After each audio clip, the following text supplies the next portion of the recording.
परिच्छिन्न एव अनुभूयते। प्रत्यगात्मा परिच्छिन्न ही अनुभव होता है। अहम अस्मि इति प्रतीति है, क्योंकि अहम अस्मि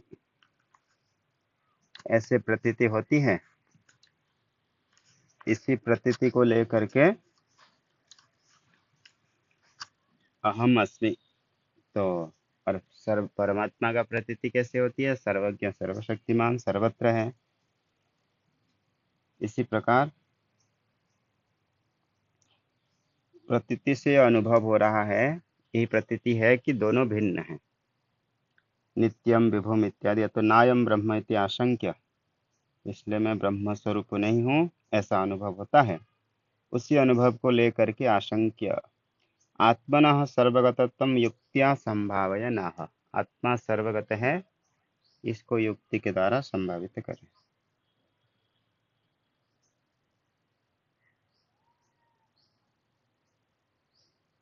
ये तो कल उच्चारण किए थे शायद। आगे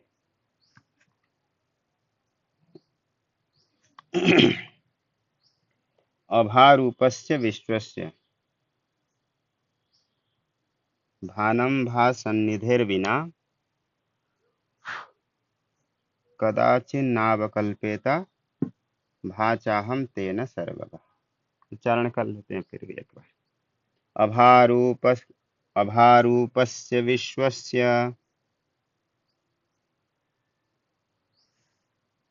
भानं भानं भासन्निधेर्विना, भानं भासन्निधेर्विना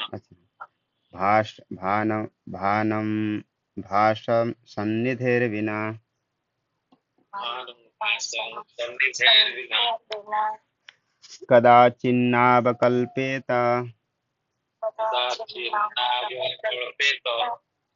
भाचाहं तेन सर्वगः।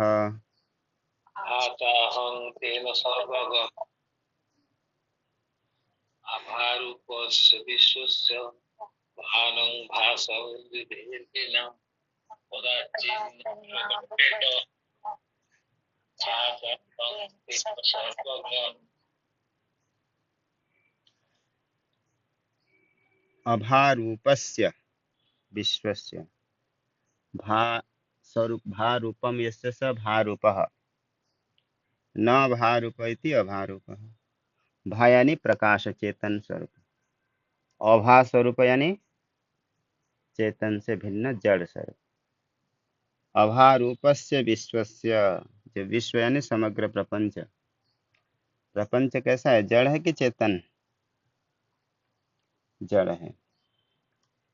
भानम भा सन्निधेर बिना, उसका जो भान होता है, ज्ञान होता है, भा प्रकाश चेतन के सन्निधि के बिना जड़ वस्तु का प्रतीति होती है? भान नहीं होता है।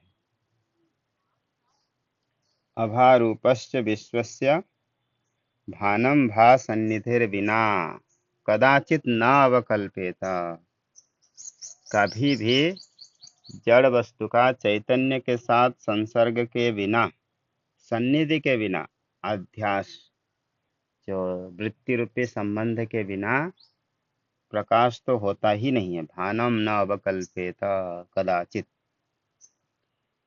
तेना भाचहम सर्वगः। इससे सिद्ध हो रहा है कि जो भा रूपी प्रकाश रूपी आत्मा सर्वगत है। क्या कह रहे हैं देखिए, जो सारा विश्व प्रपंच का बोध हो रहा है, ज्ञान हो रहा है, ये सभी जड़ वस्तु हैं, इनका प्रकाश स्वयं नहीं होता है, चैतन्य के संसर्ग से ही इनकी अस्तित्व है। जैसे घट का होना नहीं होना किसके अंतर्गत है? प्रमाण के अंतर्गत है, प्रमा ज्ञान के अंतर्गत है। तो ये सारा जड़ वस्तु, जितने भी पदार्थ हैं, वह ज्ञान के अंतर्गत ही है। ज्ञान होने पर ही इनके अस्तित्व है, ज्ञान के बिना नहीं। कदाचित नावकल्पिता, भाच इससे क्या सिद्ध होगा? तेन भाच अहम सर्वगः, अर्थात सभी प्रपंच का भान हो रहा है तो वहां पर भी चैतन्य का संसर्ग है। ये इसका तात्पर्य है। और यदि वहां चैतन्य नहीं होगा तो उसके साथ उसका संसर्ग होगा? नहीं हो सकता है। जैसे चंद्रमा है, चंद्रमा का प्रतीति कहाँ से होता है? पृथ्वी से। यहां से देखते हैं चंद्रमा को, चंद्रमा को यहां से देख रहे हैं और उसके ज्ञान यहाँ पर पृथ्वी लोक से ही उसका ज्ञान हो रहा है, तो उसके साथ बिना संसर्ग के तो ज्ञान नहीं होगा। और यदि उसके साथ ज्ञान हो रहा है, संसर्ग हो रहा है, तो आत्मा की अस्तित्व वहां मानना ही पड़ेगा। अर्थात जिस देश में चंद्रमा है उसके साथ आत्मा का संसर्ग हो रहा है, इसलिए उसका बोध हो रहा है। तो इससे क्या सिद्ध करना है कि आत्मा चंद्र लोक में भी, चंद्र तक भी उसका संबंध है। तो इससे भी सर्वगतत्व का बोध हो रहा है। टीका में दे देंगे इसको स्पष्ट रूप से। अभारूपस्य अचिद रूपस्य जड़स्य इत्यर्थ। अभारूपस्य, भा प्रकाश स्वरूप चेतन स्वरूप नहीं है जिसका, ऐसे जड़ वस्तु का। विश्वस्य जगतो भानम प्रकाशः, जो विश्व का भान है, प्रतीति है, संसार की प्रतीति। भा सन्निधे विना, भा यानी ज्ञानम, ज्ञान के बिना, चैतन्य के संबंध के बिना हो ही नहीं सकता। चैतन्य संबंधम बिना इति अर्थ, चैतन्य संबंध के बिना नहीं हो सकता है। कदाचित अपि न अवकल्पेता, कभी भी संभव है ही नहीं। जैसे अंधेरा अंधेरा में कोई पदार्थ रखा हुआ है, उसका ज्ञान नहीं हो रहा है, हो या नहीं हो इसमें कोई प्रमाण है, हो सकता है? नहीं हो सकता है। यदि वस्तु हो भी सकता है, नहीं भी हो सकता, जब तक ज्ञान नहीं है तो उसमें कोई प्रमाण नहीं। इसलिए ज्ञान के अधीन ही वस्तु की सिद्धि है। किसी न किसी के ज्ञान के द्वारा ही वस्तु की सिद्धि होगी।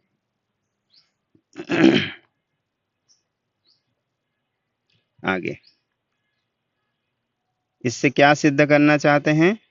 तो बता रहे हैं, भा चैतन्य रूपश्च अहम प्रत्यगात्मा, जो भा चैतन्य प्रत्यगात्म स्वरूप है, वह तेन सर्व जड़ प्रपंच आभासकत्वेन प्रत्यगात्मा सर्वगः।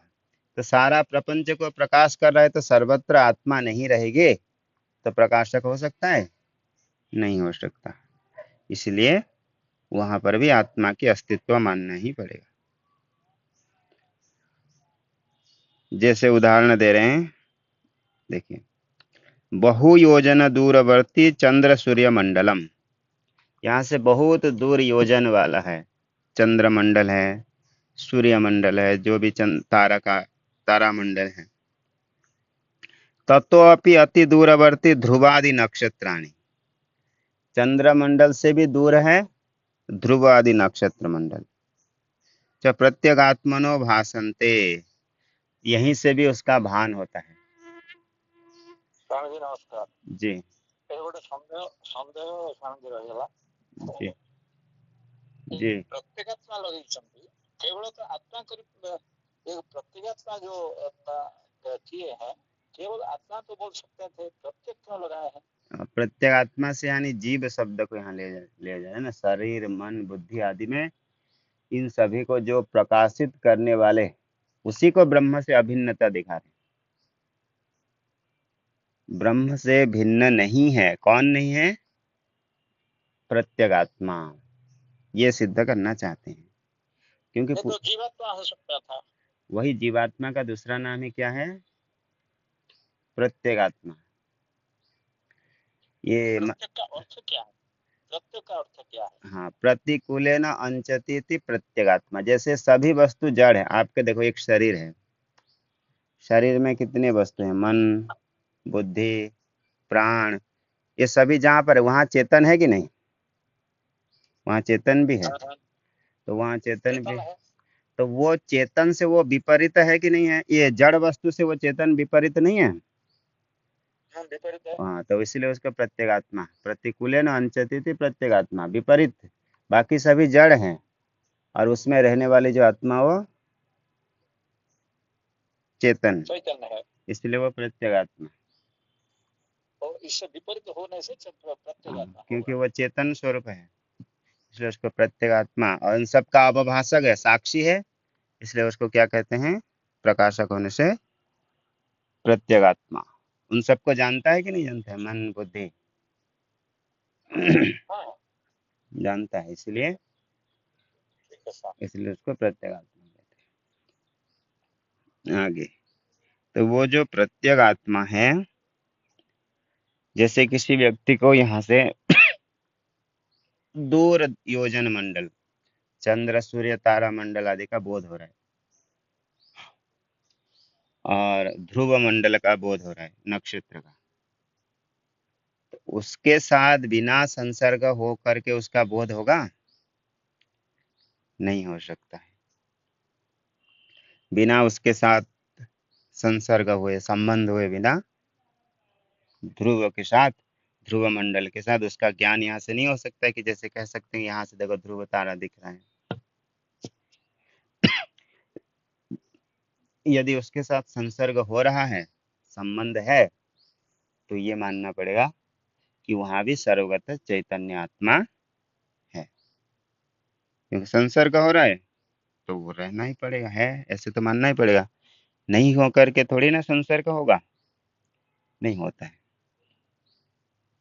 इससे क्या सिद्ध हुआ कि प्रत्येगात्मा यहाँ, जहाँ यहाँ बैठे हैं ऐसा नहीं, ध्रुव मंडल तक भी वो व्याप्त होकर के, नक्षत्र मंडल।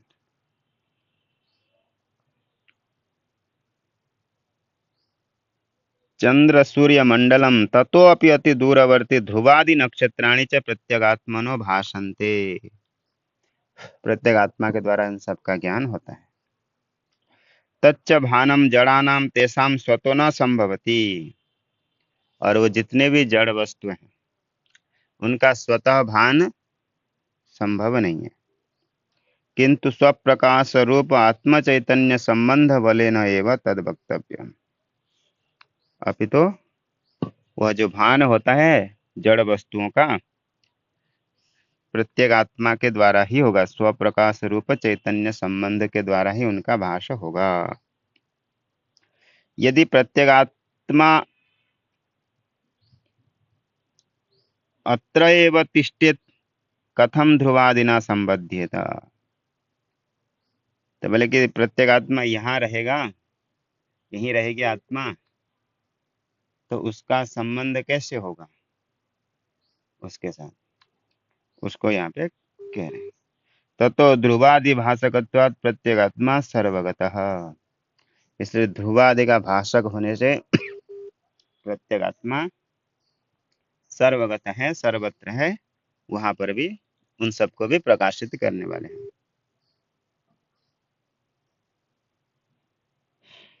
आगे बोले परिचिन्न बोध होता है, सर्वगतत्व का कहाँ बोध होता है? परिचिन्न बोध होता है। बोले परिचिन्नता प्रतीतिश्च आत्मनो अभिव्यंजक उपाधि परिच्छेदात भ्रांत्या उपपद्यते। और जो अपने आप को परिचिन्न लगता है, बोले ये उपाधि को लेकर, पहले सबसे पहले जो अपने आप को परिचिन्न मानता है वो ये विचार करे कि वो अपने आप को मान क्या रहा है, मैं यानी ये शरीर वाला, ऐसा कह रहा है। यदि शरीर वाला उपाधि विशिष्ट है तो परिचिन्न है ही है। यदि शरीर आदि उपाधि से अपने आप को अतिरिक्त मानता है तो सर्वगत होने में कोई आपत्ति नहीं है। परिचिन्नता प्रतीतिश्च आत्मनो अभिव्यंजक उपाधि परिच्छेदात अभिव्यंजक उपाधि, जिस उपाधि में आत्मा की प्रतीति हो रही है, अंतःकरण में, अंतःकरण मध्यम परिमाण है, शरीर है, शरीर का एक परिमाण है 4-5 फीट का है, ये शरीर, ये अंतःकरण विशिष्ट में आत्मा की प्रतीति हो रही है। तो जिस उपाधि में दिखेगी आत्मा, उतने ही परिमाण दिखेगा भ्रांति से। इसलिए कोई आपत्ति नहीं है परिच्छिन्नता की जो प्रतीति होना। तदुक्तम ब्रह्म गीतायाम स्वयं भातुम असक्तम ही जड़ात्मकमिदं जगत। ये जो जड़ स्वरूप जगत है, स्वयं प्रतिभास होने के सामर्थ्य नहीं रखते हैं। स्वयं भातुम अशक्तम ही जड़ात्मकमिदं जगत चित संबंध बलेनैव खलु भाति न चान्यथा। चैतन्य के संबंध से ही सभी ये जगत प्रतीत होते हैं, उसके बिना नहीं हो सकते। ये ब्रह्म गीतायाम अपि उक्तम। स्वाभिव्यंजक संकोचात् संकोच प्रतिभात्मनः न स्वरूपेण चिद्रूपः सर्वव्यापी सदा खलु। आगे भी उसी का ही श्लोक है। स्वाभिव्यंजक संकोचात्, उस आत्मा को अभिव्यंजन करने वाले जो अभिव्यंजक जो उपाधि है, उपाधि के संकोच होने से आत्मा में भी क्या प्रयोग करते हैं? संकोचत्व, ऐसे प्रतीति होती है। न स्वरूपेण चिद्रूपः, लेकिन स्वरूपतः जो चैतन्य स्वरूप आत्मा है, जो हमारा स्वरूप है, उसमें कोई परिच्छिन्नता नहीं है, सर्वव्यापी ही।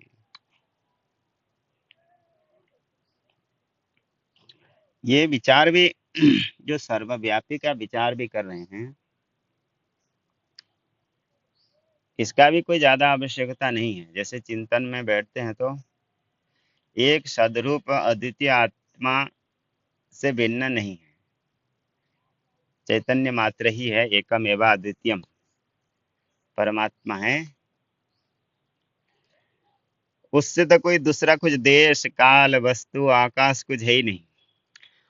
व्यवहार में ये कहते हैं कि सर्वव्यापी है, कम है, न्यून है, कुछ भी है, ऐसा कुछ व्यवहार भी नहीं है। सर्वव्यापी की परिचिन्न अपरिचिन्न, ये जो कथन कह रहे हैं, ये सिर्फ इसका इतना ही तात्पर्य है कि जो लोग उसको परिचिन्न मानते हैं, उनको निराकरण करने के लिए कह रहे हैं कि नहीं, वो परिचिन्न नहीं है। लेकिन जब वास्तव में देखा जाए तो एक ही परमात्मा है, उससे भिन्न कुछ है ही नहीं। तो क्या परिचिन्न क्या अपरिचिन्न, किसको लेकर के ये प्रयोग है? कुछ भी प्रयोग नहीं।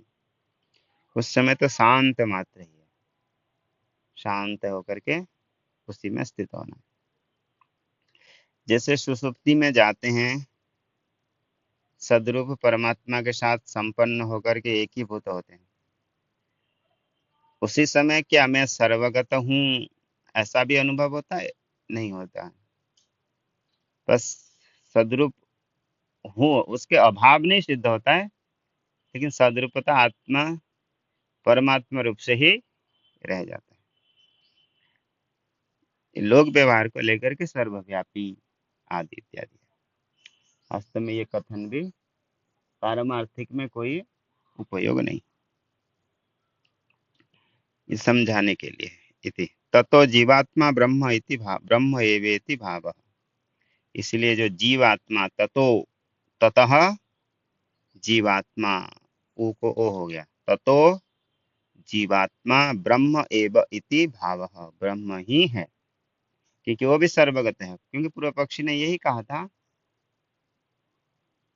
कि परिचिन्न होगा तो ब्रह्म कैसे हो सकता है। इसलिए सिद्ध कर दिए कि परमात्मा जो प्रत्येक आत्मा है वो परिचिन्न नहीं है, इसलिए ब्रह्म से भिन्न भी नहीं। आगे 7वां श्लोक, उसकी अवतरणिका दे रहे हैं। ननु जीवस्य ब्रह्माभेदो असंगतः। बोले जीव से ब्रह्म का ब्रह्माभेद, जीवस्य ब्रह्माभेद, जो जीव है ब्रह्म से अभिन्न है, ये जो आप कह रहे हैं वो ठीक नहीं, असंगत है, युक्ति युक्त नहीं है। क्यों? ब्रह्मण एव सिद्धे, ब्रह्म ही सिद्ध नहीं हुआ तो ब्रह्म से अभिन्न ये कैसे कहेंगे? अभाव ज्ञान के लिए प्रतियोगी ज्ञान भी चाहिए होता है। कोई वस्तु है ही नहीं तो उसका अभाव कैसे सिद्ध करेंगे? इसी प्रकार ब्रह्म है ही, अभी ब्रह्म सिद्ध ही नहीं हुआ, ब्रह्म ही नहीं है और ब्रह्म से अभिन्न है, ऐसे कहने की क्या है? देश काल वस्तु परिच्छेद शून्यम वस्तु ही ब्रह्म उच्यते।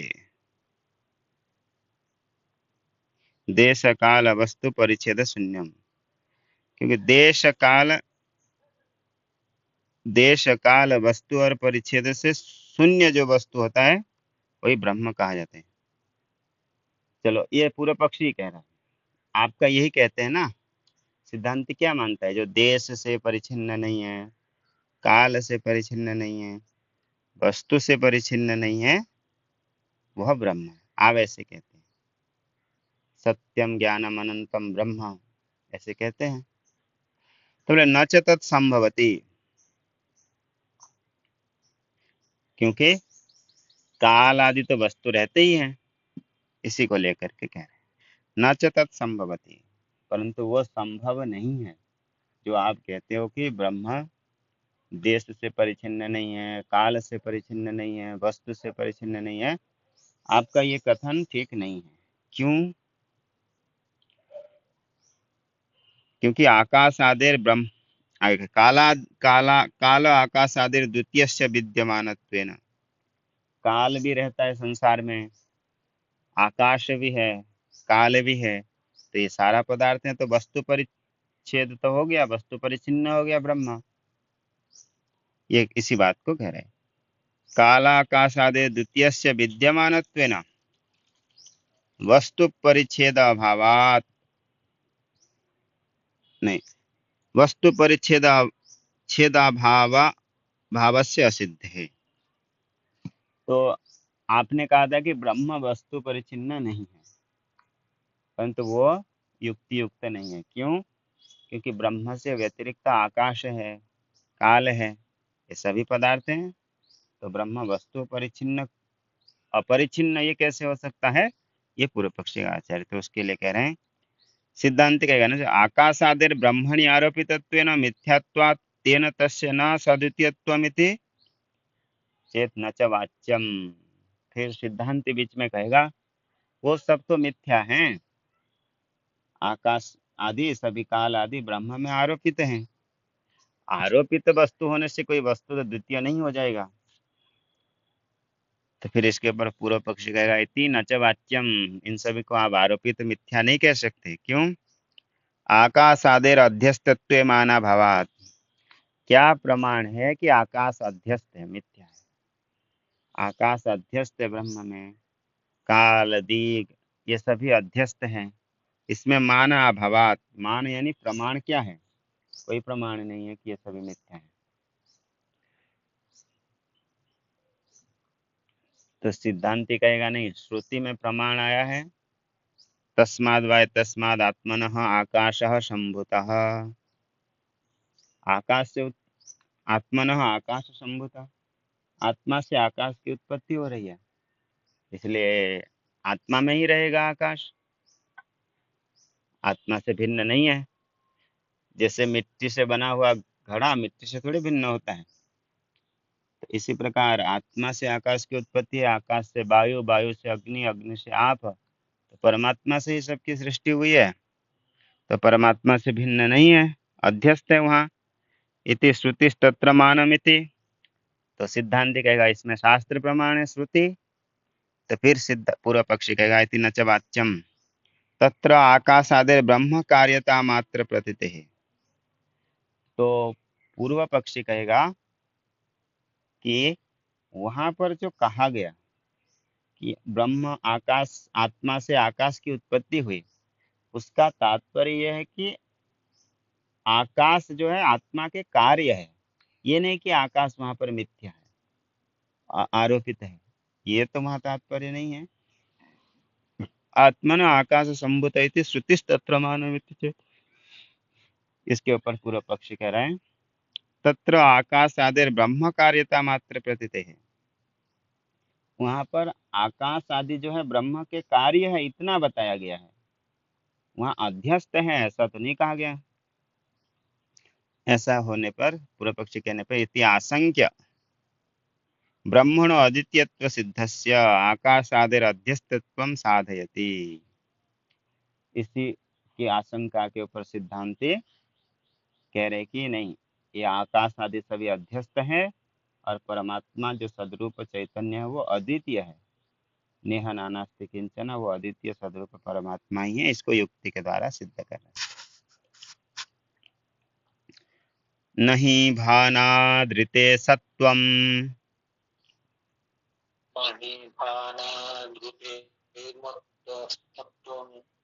नर्ते भानं चितोचितः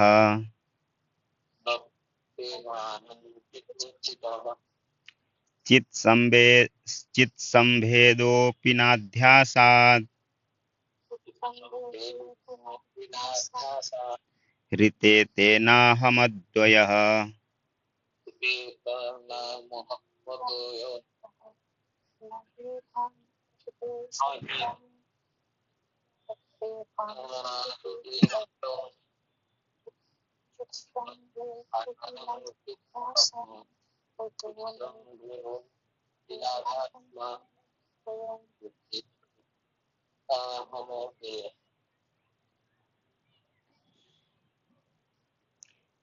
नहीं भानादृते सत्वम नर्ते भानं चितोचितः।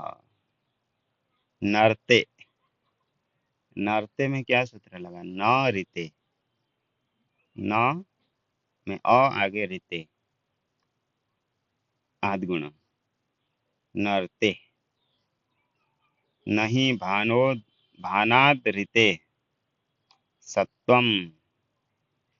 भान को, ज्ञान को छोड़ देंगे तो बिना ज्ञान के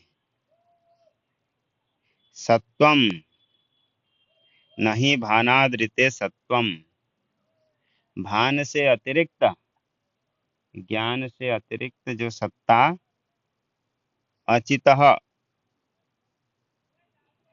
जो जड़ वस्तु का है,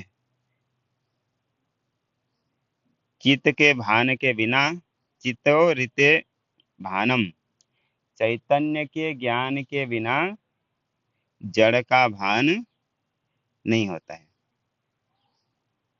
और ये जितने भी जड़ पदार्थ हैं उनके भान के बिना इनका सत्व नहीं है। जैसे कि ये सारा संसार दिख रहा है, दिख रहा है इसलिए है कह रहे हैं। ज्ञान नहीं होगा तो नहीं, किसी न किसी ज्ञान के विषय बनता है तब है। नहीं भानादृते सत्वम, भान ज्ञान से बिना ये सत्व इसका है ही नहीं। नर्ते भानम चितोचितः, और चैतन्य के भानम ऋते, ज्ञान के बिना अचितः भानम न। चित संवेदो अपि न अध्यासाद ऋते, पहले फिर चैतन्य के साथ इसका संबंध कैसे हो रहा है? चित संवेदो अपि न अध्यासाद ऋते, बिना अध्यास के चैतन्य के साथ जड़ का संबंध नहीं हो सकता। पहले देखो, चैतन्य का संबंध हो रहा है, चैतन्य के बिना जड़ नहीं हो सकता, अर्थात चैतन्य के साथ जड़ का संबंध है। और बिना ज्ञान के जड़ वस्तु नहीं रह रहा है, और उसका जो विषय भी बन रहा है, ज्ञान का विषय, वो कैसे होगा? आध्यासिक संबंध से होगा संबंध। और वो जो संबंध अध्यास के बिना, अध्यास रूपी संबंध के बिना हो ही नहीं सकता। चित संभेदो अपि न अध्यासादृते, और बिना अध्यास के चैतन्य का संबंध भी नहीं हो सकता है जड़ के साथ। तेना, तस्मात् तेना अहम अद्वयः, इससे सिद्ध क्या हो रहा है कि आत्मा अद्वितीय है। तो अध्यास के कारण आत्मा में ये प्रपंच की प्रतीति है, और जो आध्यासिक होगा वो सत्य नहीं होगा। मिथ्या होने से अद्वितीयत्व की सिद्धि स्वतः ही हो जाएगी। नहीं भानादृते सत्वम। देखो, भानादृते प्रकाशम बिना, भान यानी प्रकाश, प्रकाश के बिना, ज्ञान के बिना पदार्थस्य सत्वम सद्भावो नास्ति।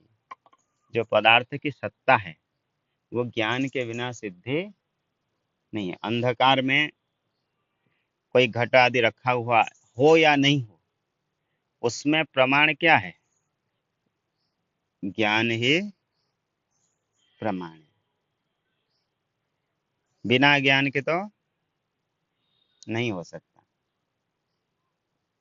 जिसने रखा होगा उसको तो कम से कम ज्ञान है।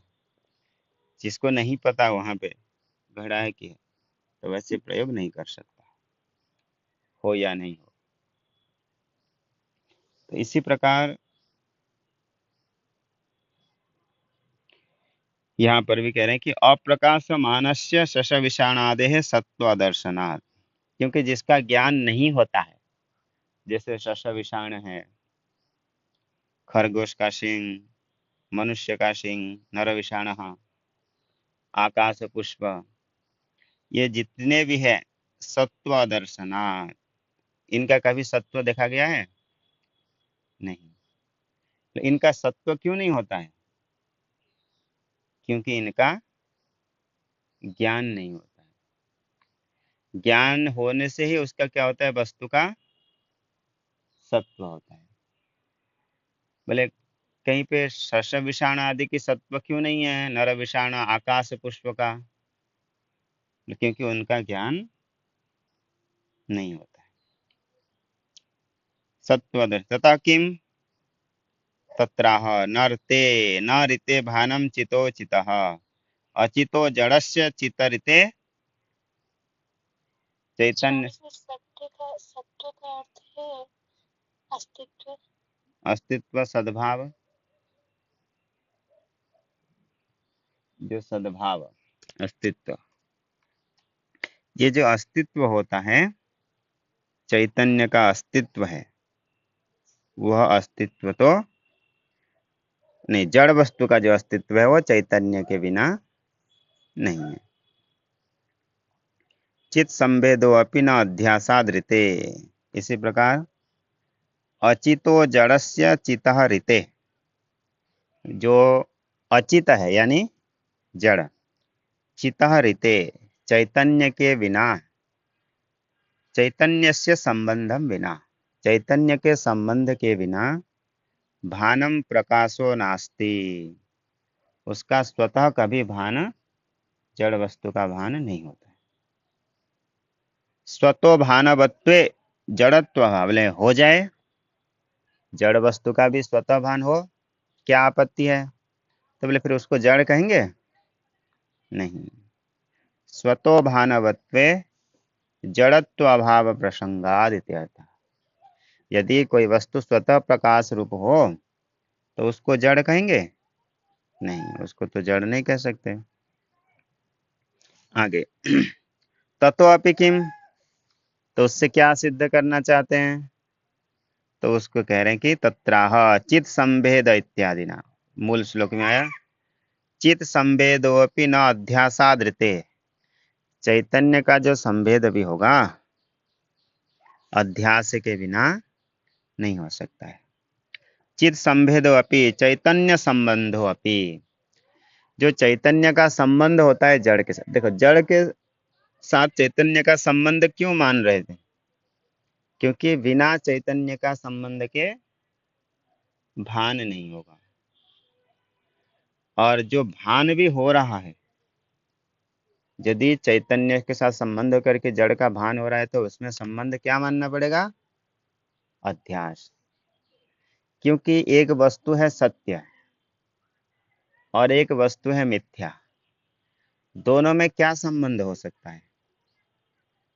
आध्यासिक संबंध के बिना दूसरा संबंध हो ही नहीं सकता। इसलिए भगवान भाष्यकार जी गीता में वहां पर भाष्य में कहे हैं, त्रयोदश अध्याय में, त्रयोदश अध्याय में आता है, प्रकृति और पुरुष के संयोग से ये प्रतीति होती है। वहां पर क्या श्लोक आया है? सत्वम स्थावर जंगमम क्षेत्र क्षेत्रज्ञ संयोगात तद विद्धि भरतर्षभ। क्षेत्र और क्षेत्रज्ञ के संयोग से ये जगत की प्राप्ति है, ऐसे कहे। तो बोले कौन सा संयोग होगा? संयोग यानी संबंध। अध्यास संबंध के बिना दूसरा कोई संबंध हो ही नहीं सकता, क्योंकि जो आत्मा है वो पारमार्थिक है और कोई ये जो जड़ वस्तु है ये प्रातिभाषिक व्यवहारिक जो भी कहो। तो दो भिन्न सत्ता वालों पदार्थों का आध्यासिक संबंध के बिना अन्य कोई संबंध नहीं हो सकता। इसलिए कह रहे हैं कि तत्राह चित संभेदो अपि चैतन्य संबंधो अपि अध्यासादृते चित्त्यारोपितत्वं विना जड़स्य न संभवति। इसी प्रकार जो चैतन्य के साथ संबंध भी अध्यास के बिना, अध्यासादृते चित्त्यारोपितत्वं विना, चैतन्य में आरोप किए बिना संभव नहीं हो सकता है। जड़स्य न संभवति, जड़ की सत्ता संभव ही नहीं है, ज्ञान भी नहीं हो सकता। अयम भाव, इसका क्या तात्पर्य है? चित जड़योर आध्यासिक संबंध अतिरिक्तम संबंधम वदनवादि प्रष्टव्य। तो अभी वही विषय कई बार आ चुका है अन्य अन्य ग्रंथ में। तो यहाँ पर अन्य कोई संबंध हो ही नहीं सकता है। यदि जो लोग संबंध मानते हैं प्रकृति और पुरुष का, तो बोले कौन सा संबंध है उनको पूछना चाहिए।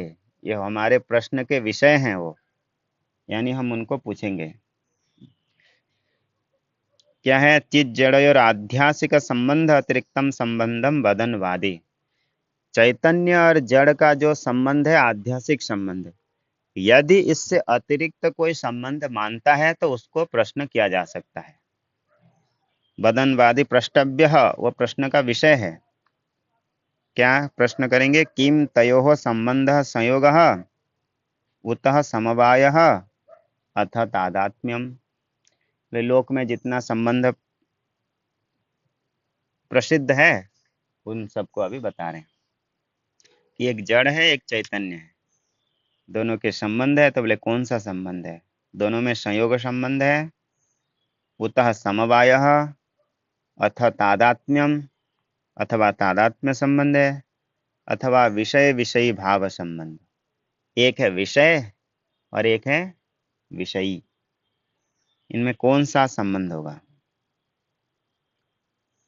चार विकल्प किए।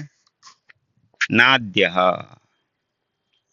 चितो अद्रव्यत्वेन संयोग अनुपपत्तेर गुणाश्रयस्य एव द्रव्यत्व चितो निर्गुणत्वात्। ये तो बहुत बार बताए हैं कि जो चैतन्य आत्मा है वो द्रव्य नहीं है, क्योंकि द्रव्य क्या होता है? गुणाश्रयो द्रव्य, गुणवत्वम द्रव्यस्य लक्षणम। द्रव्य किसको कहते हैं? जिसमें कुछ गुण हो। तो चैतन्य आत्मा तो निर्गुण है, साक्षिश्चेता केवलो निर्गुणश्च। निर्गुण होने से उसको द्रव्य नहीं कह सकते। और मानना क्या है कि संयोग कभी भी होता है तो किसका होगा? परस्पर में द्रव्यों का ही संयोग होता है। कोई गुण का, द्रव्य का, क्रिया अथवा द्रव्य, जाति, द्रव्य, इनका परस्पर में संयोग नहीं होता है। उतः समवाय नापि समवाय चित जड़योर गुण गुणी आदिषु अन्यतमत्व अभावात्। देखो समवाय भी कुछ ही जगह पे होता है। गुण गुणी, जाति, व्यक्ति, आगे नित्य, विशेष, नित्य, द्रव्य, ऐसे करके 4-5 जगह पे है जहां पर समवाय संबंध होता है। क्रिया, क्रियावान, क्रिया और द्रव्य में, गुण और गुणी में, जाति और व्यक्ति में, और नित्य जो परमाणु अथवा जो नित्य नित्य द्रव्य है उनके साथ जो संबंध होता है विशेष का, ये समवाय संबंध ऐसे मानते हैं। परंतु आत्मा तो इनमें से कोई भी नहीं है। आत्मा ना तो द्रव्य है, गुण है, कर्म है, जाति है, कुछ भी नहीं है, तो उसका समवाय संबंध हो ही नहीं सकता। और फिर चलो, आज का समय तो हो गया है, यहीं तक, आगे कल। ओम पूर्णमदः